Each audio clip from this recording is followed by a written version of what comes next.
안녕하세요. 여러분의 보상 파트너 착한 손사 TV입니다.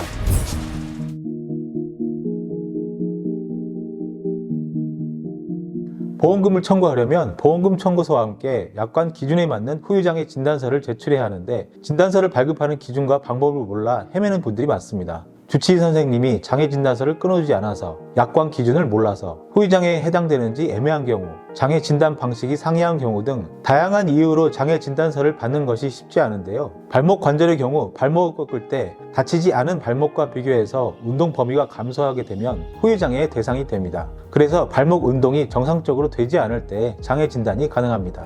발목이 골절되었으면 운동 기능으로 평가해야 하고, 발목 인대가 파열되었으면 인대 손상 정도를 따져봐야 합니다. 수술하시고 6개월이 지났는데도 부상 당하신 부위가 불편하신 분들은 전문의에게 정확한 진단을 받아보셔야 합니다. 발목뼈 골절은 환자분의 상태에 따라서 후유장애 평가가 가능한 질환입니다.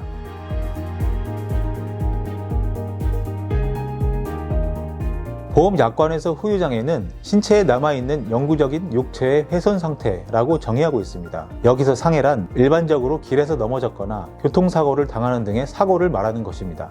후유장애는 충분한 치료를 하고 나서도 후유 증상이 남았을 때 객관적인 평가를 통해서 진단을 받을 수 있는데요. 우리 보험 약관에서는 그 규정을 최소 6개월로 정해 놓았습니다.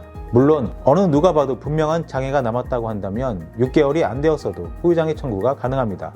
손가락이 절단되었다든지 척추에 금속물을 고정했다든지 인공관절을 시행한 경우, 장기를 이식한 경우 등은 6개월이란 시간을 기다릴 필요가 없습니다. 후유장애에서 가장 중요하게 여겨지는 영구장애란 용어가 있는데요. 영구적이란 말은 치료를 해도 증상이 호전되지 않고 아주 오랫동안 장애가 남는다는 의미로 보시면 되겠습니다. 결론적으로 후유장애는 수술하시고 6개월이 지난 시점에서 평가가 가능하고, 6개월 전이라고 하더라도 영구적으로 증상이 고정된 것이 의학적으로 인정이 되면 그 이전의 평가가 가능합니다.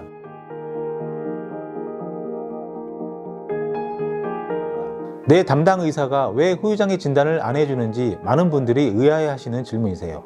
의사 입장에서는 자기가 직접 수술을 했는데 후유장애가 남는다고 진단을 해주는 것이 자존심이 상할 수도 있는 문제입니다. 한마디로 의사 자격을 가졌다고 해서 무조건 후유장애 진단을 내려줄 의무는 없습니다. 환자분이 보상을 잘 받을 수 있도록 도와주고자 하는 의사를 만나면 장애 진단서를 받기가 어렵지 않을 것이고, 그렇지 않고 장애 평가에 관심이 없는 의사를 만나면 후유장애 진단을 받는데 애를 먹을 것입니다.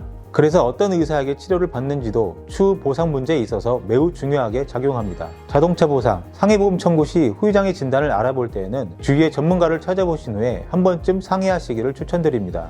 후유장애 진단서를 받는 것은 반드시 치료를 했던 병원이 아니라 정형외과, 신경외과, 재활의학과 등 전문의가 있는 병원이면 어디든 가능합니다. 팔다리 관절에 기능적으로 문제가 있거나 디스크가 생겨서 후유증이 남았거나 일상생활이 어려운 상태에 놓이신 분들은 무조건 후유장애 진단서가 있어야 보험금 청구가 가능합니다. 그런데 보상 실무적으로 후유장애 진단서가 필요 없는 진단명이 덜어 있습니다. 후유장애 진단서가 중요한 이유는 반드시 검사 결과와 의학 전문가의 소견을 통해 보험금 청구를 접수해야 하기 때문입니다. 어떤 경우에는 후유장애 진단서가 없으면 보험금 청구조차 불가능합니다. 후유장애 진단서와 더불어 중요하게 생각하셔야 하는 부분이 보험금 청구서를 작성할 때 반드시 후유장애를 청구한다는 의사표시를 해야 한다는 점입니다. 이 중요한 부분을 누락하고 청구하시는 분들이 꽤 많습니다.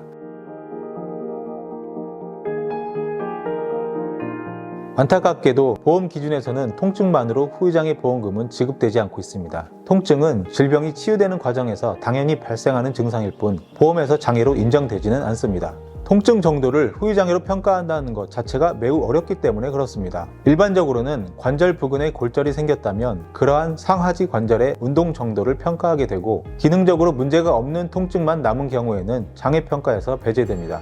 후유장애에서 가장 중요한 것은 환자가 불편하다고 느끼는 정도가 객관적으로 증명이 되어야 한다는 것입니다. 단순히 아파서 생활이 불편한 것인지 팔다리나 손가락을 사용할 수 없어서 어려운 것인지 먼저 판단해 봐야 하겠습니다. 오늘은 환자분들께서 후유장애 청구와 관련해 가장 궁금해하시는 질문 5가지에 대해 답변을 드렸습니다. 보상 상담 신청은 카카오톡 채널로 접수해 주시기 바랍니다. 감사합니다.